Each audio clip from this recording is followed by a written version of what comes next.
সকলকে আন্তরিক শুভেচ্ছা। তো প্রিয় বন্ধুরা, আজকে আপনাদের সাথে আব্বাসীয় খিলাফতের সময়কার একটা ঘটনা আপনাদের সাথে শেয়ার করার জন্য আসলাম। তখনও সৌদি রাষ্ট্রের প্রতিষ্ঠা হয় নাই। সৌদি আরবের সমুদ্র উপকূলীয় অঞ্চলে কিছু গোত্রের বসবাস ছিল। তারা কখনোই মিঠা পানি কি জিনিস, তাদের বংশ পরম্পরায় সবসময় লবণাক্ত পানি খেয়ে তারা বড় হয়েছে। তারা মিঠা পানি কোনোদিন দেখেও নাই, কোনোদিন পানও করে নাই। তারা যে কূপ খনন করতো, এই কূপে থেকে লবণাক্ত পানি বের হতো, যার কারণে তারা মিঠা পানি স্বাদ কীরকম তারা কোনোদিন বুঝতে পারে নাই। তো ওই সমুদ্র উপকূলীয় অঞ্চল সৌদি আরবের, ওইখানে একটা দুর্ভিক্ষ দেখা দিল। তখন এই যে বর্তমান যে কিংডম অফ সৌদি আরবিয়া, এই সৌদি আরব এটা তখন আব্বাসীয় খেলাফতের আওতাভুক্ত ছিল।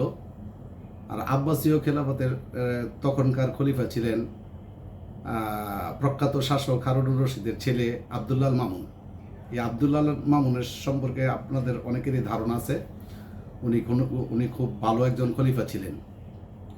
তো ওনার শাসনকাল আমলের কথা। তো যখন এই সৌদি আরবের এই প্রত্যন্ত অঞ্চলে সমুদ্র উপকূলীয় অঞ্চলের মধ্যে যখন দুর্ভিক্ষ দেখা দিল, তো এক পরিবার থেকে একটা লোক চিন্তা ভাবনা করলো, আমি যদি আমি শুনছি যে খলিফা মামুন নাকি অনেক মহানুভব, উনি খুব দানশীল দয়ালু, যদি ওনার কাছে কোনোভাবে পৌঁছাতে পারতাম তাহলে আমার এই পরিবার না খেয়ে অনাহারে অর্ধাহারে জীবনযাপন করছে, এই করুণ কাহিনী যদি ওনার কাছে আমি বর্ণনা করতে পারতাম তাহলে হয়তো উনি অবশ্যই আমাকে সাহায্য করতেন, আমার পরিবারকে সাহায্য করতেন। তো উনি প্রায়শই চিন্তা ভাবনা করে, কিন্তু সেই সৌদি আরব থেকে ইরাকের বাগদাদ নগরীতে আসা তো চারটিখানি ব্যবসা পায় না, আর উনি তার গোড়া ছুটে আসবেন না বা কোনো উঠে চড়ে আসতে পারবেন না। দারিদ্র সীমার নিচে বসবাস করে এই গোত্র। কিন্তু উনি একবার চিন্তা ভাবনা করলো, যত দিনই লাগে আমি খলিফা মামুনের সাথে দেখা করবই। আমার এই পরিবারের দুঃখ দুর্দশার কথা ওনাকে আমার জানাতেই হবে। আমি জানি উনি মহানুভব, উনি আমাকে খালি হাতে ফিরিয়ে দিবেন না। ওনার এই চিন্তা ভাবনা থেকে একদিন কিছু ঘরের মধ্যে তো ওইরকম কিছু খাবার টাবার নাই, দুর্ভিক্ষ, তারপরে চিরা, গুড়, মুড়ি, খেজুর কিছু যাই পারছি কিছু সংগ্রহ করে তলিতে নিলেন। আর বড় এক মশকের মধ্যে কিছু ওই যে লোনা পানি, যেটা খাইয়া তাদের বংশ পরম্পরায় বেড়ে উঠছে, ওই পানি নিয়ে উনি বেরিয়ে পড়লেন বাগদাদের উদ্দেশ্যে। তো রাস্তা দেওয়ার ছোটোখাটো রাস্তা না, তো হাঁটতে হাঁটতে 2-1 দিন চলে গেল। তো একটা পর্যায়ে ওনার খাবারও মোটামুটি ফুরিয়ে আসতেছে এবং পানিও শেষ হয়ে গেছে। এখন খাওয়ার মতো আর কোনো পানি ওনার মশকের মধ্যে আর নাই। তারও কিছু দূর অগ্রসর হতে লাগলো। একটা পর্যায়ে উনি সৌদি আরবের যে এত বিশাল মরুভূমি, এগুলা পাড়ি দিতে দিতে একটা পর্যায়ে একটা সমভূমিতে গিয়ে উনি উপস্থিত হইলেন। তো সমভূমি এলাকায় তো সাধারণত বৃষ্টিপাত হয়, ওইখানে জলাশয় থাকে, নর্দমা থাকে, ডোবা থাকে। তো হঠাৎ করে ওনার সামনে একটা জলাশয় দেখতে পেলেন। তো জলাশয়ের মধ্যে কিছু বৃষ্টির পানি, অনেকদিন আগে হয়তো এই বৃষ্টিটা হয়ে পানিটা জমাট বেঁধে আছে। উনি ওই বৃষ্টির পানিটা প্রচণ্ড প্রখর রৌদ্রে সূর্যের তাপে দক্ষিণা বাতাসে এই উপরের শ্যাওলাগুলা উত্তর দিকে ঠেলে দিয়ে দক্ষিণের পানিটা যেমন একদম চকচক টলটল করতেছে সূর্যের প্রখরতায়। তো উনি হঠাৎ করে যখন দেখলেন যে এটা কি, উনি তো এই ধরনের জলাশয়ের পানি কখনো দেখে অভ্যস্ত নয়। উনি আস্তে আস্তে 1 কদম 2 কদম করতে করতে ওই জলাশয়ের সামনে গেলেন, গিয়ে দেখলেন পানি। তো উনি অঞ্জলি ভরে কিছু পানি পান করলেন। পান করার মতো ওনার কাছে এক ধরনের অমৃতের মতো মনে হলো। তো উনি চিন্তা করতেছে যে আমি খলিফা মামুনের কাছে যাব, আল্লাহ তাআলার কুদরতে কি আমাকে এই পুরস্কার আমার সামনে এনে দিলেন যাতে আমি এটা খলিফার কাছে নিয়ে যাই, আর খলিফা এরকম পানি পান করার পরে খুশি হয়ে হয়তো আল্লাহ খলিফা আমার অনেক বেশি পুরস্কার দিবেন। এই জন্য হয়তো সৃষ্টিকর্তা আমার কাছে এই পানি পাঠাইছেন, মানে বেহেস্তের সলিল হিসেবে, অর্থাৎ বেহেস্তের পানি হিসেবে এটা মনে করতেছেন উনি। কারণ উনি তো কখনোই মিঠা পানির স্বাদ নেয় নাই। আসলে ছিল এটা একটা জলাশয়ের পানি, বদ্ধ ইয়ার মধ্যে পানি। এই পানির মধ্যে মশা মাছি কত কিছুই তো আপনার কীট পতঙ্গ থাকে, কিন্তু ওনার কাছে তো ওই যে কীট পতঙ্গ বা মশা মাছি যে দুর্গন্ধ, এটা ওনার নাকে লাগে না। কারণ উনি সবসময় লোনা পানি খাই আসছে, যার কারণে এই পানিটা তার কাছে অমৃতের মতো অর্থাৎ বেহেস্তের পানির মতো মনে হইতে লাগলো। আর উনি তখন ওই ওনার মশক যেহেতু খালি ছিল, উনি মশক ভরে একদম খলিফা মামুনের জন্য নিয়ে যাবে। আর হয়তো এই পানি পান করার পরে খলিফা মামুন অনেক খুশি হবেন, তাকে বেশি বেশি করে পুরস্কার করবেন, এই আশায় বুক বাঁধলেন। কারণ উনি কখনোই ভাবে না যে এটা জলাশয়ের পানি, এটা উনি ভাবতেছে যে মহান আল্লাহ তাআলার কুদরতি এই পানি ওনার সামনে এনে হাজির করছে, আর এই পানি নিয়ে খলিফা মামুনকে দিবেন। তো উনি যথারীতি মশকে পানি ভরে, নিজে তো তৃপ্তি ভরে পানি পান করলেনই, পানি ভরে দিলেন হাঁটতে হাঁটতে একটা পর্যায়ে বাগদাদ নগরীতে আইসা পৌঁছাইলেন।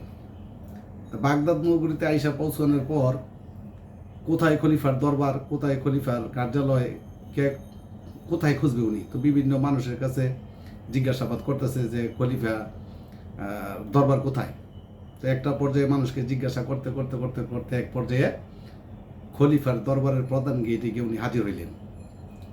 তো খলিফার দরবারের প্রধান গেটে তো অনেক নিরাপত্তা প্রহরী থাকে, তো উনি ভিতরে প্রবেশ করতে চেষ্টা করলেন, কিন্তু প্রহরীরা তারে বাধা দিল। তো প্রহরীরা বলতেছে যে আপনি মানে এক ধরনের উনি শাউটিং করতে লাগলেন যে না, আমি খলিফার সাথে দেখা করবই। তো এইরকম বেশভূষা লোক দারিদ্র সীমার বসবাস করে, চেহারা দেখলে বোঝা যায় এই ধরনের লোক আবার খলিফার সাথে কিভাবে দেখা করে। এই মানে নিরাপত্তা প্রহরীরা এটা কোনোভাবে আমলে নিল না। একটা পর্যায়ে চেঁচামেচি শুরু হইলো যে উনি দেখা করবেনই। আমি খলিফার জন্য এমন জিনিস উপঢৌকন নিয়ে আসছি যেটা খলিফা কোনোদিন নিজে কখনো চোখে দেখেও নাই, কখনো উনি এটা খানো নাই। আমি এরকম পুরস্কার আমি এমনি এমনি আসি নাই, আমি খালি হাতে আসি নাই। আমি ওই খলিফার জন্য কিছু নিয়েই ওনার সাথে সাক্ষাৎ করতে আসছি, আমাকে যেতে দেন।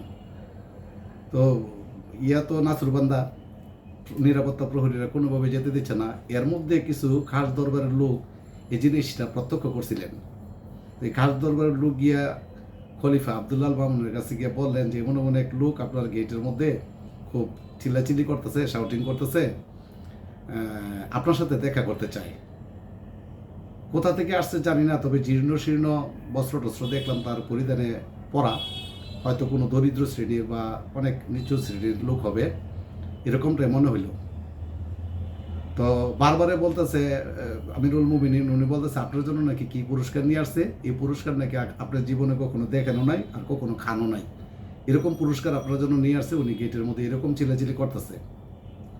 তখন খলিফা একটু উৎসুক হইলেন যে ঠিক আছে, তাইলে তাকে দরবারে প্রবেশ করতে অনুমতি দেওয়া হইল, তুমি গিয়া তাকে নিয়ে আসো। তো দরবারে একজন লোক গিয়া ওই ভদ্রলোকটির দরবারে প্রবেশ করাইলেন। তো তখন উনি সুরা সদস্যদের নিয়ে একটা বড় মিটিং করতেছিলেন, এই আবদুল্লাহ মামুন। এর মধ্যে এই আরব দেশের সেই প্রত্যন্ত সমুদ্র উপকূলীয় অঞ্চলের লোকটাকে হাজির হইলেন, তার হাতে একটা মশক। তো এই মশকটা হাতে নিয়ে সেটা কাউকে দিচ্ছে না। তখন বলছে যে হে আমিরুল মুমিনিন, আমি আপনার দরবারে খালি হাতে আসি নাই।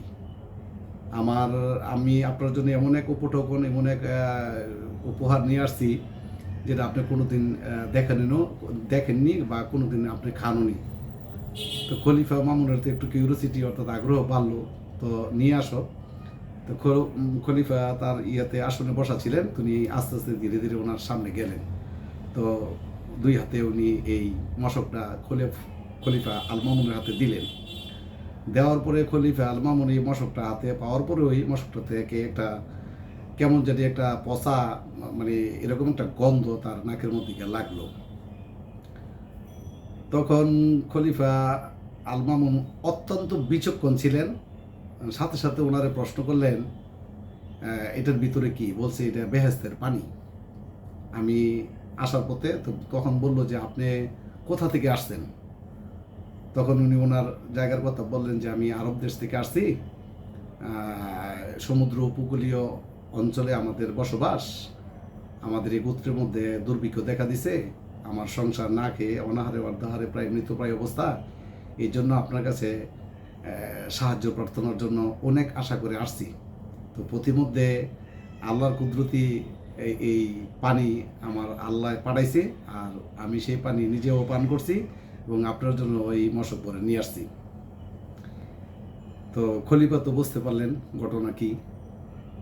তো এখন যদি সবার কাছে এই জিনিসটা প্রকাশ করে, তাইলে সবার মানুষ তো হাসি তামাশা ছাড়া আর কিছুই করবে না। যে একটা জলাশয়ের পানি বা নর্দমার পানি উনি নিয়ে আইসা বলতেছে এটা বেহেশতের পানি, এই জিনিসটা যদি দরবারের মধ্যে প্রকাশ পায় তাহলে এই ভদ্রলোকটা লজ্জা পাবে। তখন খলিফা আল মামুন বলেন যে বেশ, খুব ভালো একটা কাজ করছেন, আমার জন্য যেই পুরস্কার আপনি আনছেন আমি মহা খুশি, অনেক খুশি।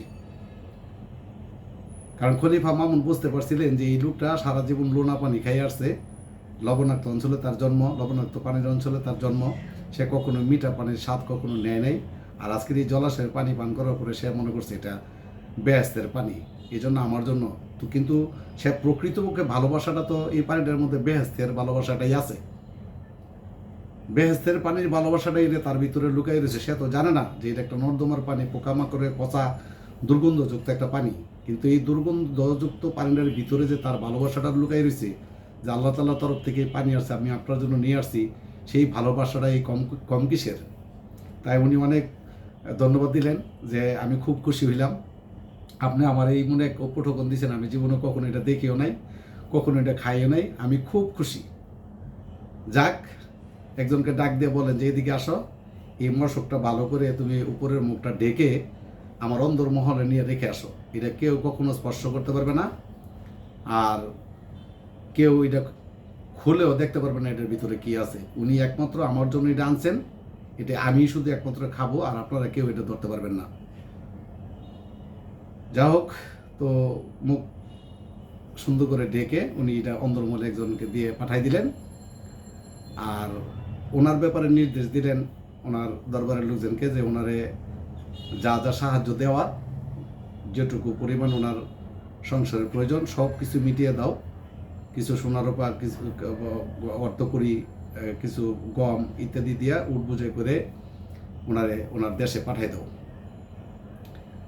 আর সবাইকে একটা কথা বলি যে উনি যেই দিক দিয়া ইরাকের বাগদাদ নগরীতে প্রবেশ করছে, এই দিক দিয়েই তোমরা আবার তাকে নিয়ে যাবে, আর ওনার খাতির জামা করতে কোনো কার্পণ্য করবে না, আর কখনোই যাতে উনি এই ভদ্রলোক যাতে এই বাগদাদের আর উত্তরে না যায়।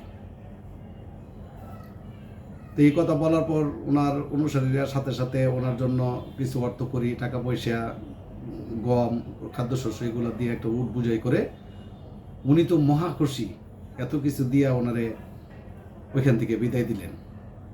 কিন্তু সবার মধ্যে একটা কৌতূহল যে আমিরুল মুমিনের জন্য এই ছিন্ন বস্ত্র গায়ে পরিধান করা কি নিয়ে আসলেন, এমন এক জিনিস যেটা আমাদের খোলাফায়ে রাশিদিনের খলিফাই খাইতে পারবেন,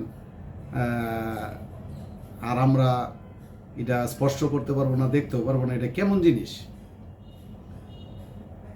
তখন একজন মনের মধ্যে বয়স সংকোচ দূর করেই ওনার খলিফাকে জিজ্ঞাসা করলেন যে আমিরুল মুমিনিন, আমাদের কাছে খুব আগ্রহ যে এই লোক আপনার কাছে এমন কি জিনিস নিয়ে আসলো যে জিনিস আমরা কখনো দেখতে পারবো না, স্পর্শ করতে পারবো না, এটার মুখ খুলেও দেখতে পারবো না, কি এমন জিনিস, এই রহস্যটা কি। আবার আরেকটা জিনিস বলছেন যে এই লোকটা যেই দিক দিয়ে, যেই ধার দিয়ে প্রবেশ করছে ইরাকের বাগদাদ নগরীতে, ওই দিক দিয়ে তারে বিদায় দিয়ে আসবে, সে যেন কখনোই আর বাগদাদ নগরীর উত্তর পাশে অগ্রসর না হয়, কারণটা কি, এটা রহস্যটা কি। তো খোলাফায়ে রাশিদিনের এই খোলাফায়ে রাশিদিন না, মানে খলিফা আব্দুল্লাহ আল মামুন তখন এই ঘটনাটার বর্ণনা করলেন, বললেন যে দেখেন, আমি যদি উনি যেই কাজটা করছে, উনি মশকের মধ্যে ভরে একটা নর্দমা বা জলাশয়ের পানি ভরে এনে আমার কাছে এটা বলছে বেহেশতের পানি, তো আমি তখনই বুঝতে পারছি যে এই লোকটা কোনো, যখন উনি বলছে যে আমি আরব দেশের এরকম সমুদ্র তীরবর্তী অঞ্চলের এক বাসিন্দা, তখনই বুঝতে পারছি আমি যে এই লোকটা সারা জীবন নোনা পানি খাইয়া বড় হয়েছে, কখনো মিঠা পানির স্বাদ নেয় নাই। হয়তো আমার এই রাজ্যে আসার, এই বাগদাদ আস্তে আস্তে জলাশয় পাইছে একটা, ওটা থেকে নিজে একটু পানি পান করছে, মানে সমস্ত ঘটনাটাই খুলে বললেন আমার খলিফা আর কি, যে এরকম ঘটনাটা ঘটছে। এখন যদি আমি সবার মধ্যে এই জিনিসটা আপনাদেরকে নাকের সামনে নিয়ে বলতাম যে এই হইলো আমার বেহেশতের পানি, তখন আপনারা কিন্তু তার হাসি তামাশা পাত্র ছাড়া আর কিছুই করতেন না। আর আমি ইরাকের আর বাগদাদ নগরে আর উত্তর পাশে কেন যাইতে তারা নিষেধ করছি, এটা হইল এই কারণ যে ইরাকের আর এই যে আমার যে দরবার, এই দরবার থেকে আর একটু উত্তরে তো ফুরাত নদী, দজলা নদী, এই নদীর পানি যদি উনি আর একটু উত্তরে অগ্রসর হইয়া দেখতে পাইতো, তাহলে উনি নিজেকে মানে বুক ফাটা আর্তনাদ চিৎকার করে বলতো যে আমি খলিফাকে কি পানি দিয়ে আসলাম। মানে এই ক্রিস্টাল ক্লিয়ার ওয়াটার যখন এই ফুরাত নদীর পানি উনি দেখতে পাইতেন, তাহলে উনি কি আফসোস করতে করতে, হাই হতাশ করতে করতে উনি নিজে বুক চাপড়াতেন না। আমি এই জন্য তাকে ওই দিকে অগ্রসর না হয়ে যে দিক দিয়ে আসছে ওই দিক দিয়ে তাকে যাওয়ার জন্য বললাম। কারণ ফুরাত নদীর পানি দেখলে সে নিজেকে এত ধিক্কার দিবে, নিজেকে নিজে এত থুৎকার দিবে যে এটা ভাষায় প্রকাশ করার মতো না, যে আমি খলিফাকে কি দিলাম এটা। তা আমি তাকে লজ্জায় ফেলতে পারি না। আমি একজন শাসক, আমার মতো একজন শাসকের কাছে কোনো লোক যদি অতি আশা করিয়া, হৃদয়ের মধ্যে আশায় বুক বাঁধিয়া আমার কাছে যদি কোনো লোক নিরাশ হইয়া যায়, ভগ্ন প্রাণে মলিন মুখে আমার দরবার হইতে ফিরিয়া যায়, ইহাতে আমার বড় শরম, ইহাতে আমার বড় লজ্জা। তো প্রিয় বন্ধুরা, মহৎ মানুষের লজ্জা কোথায় বুঝতে পারছেন তো? এই গল্পটি ডাক্তার লুৎফুর রহমান মহতের লজ্জা নাম দিয়ে এটা লিখেছিলেন। আমি আপনাদের সাথে আজকে শেয়ার করলাম মহৎ মানুষের লজ্জা কোথায়। Thank you very much.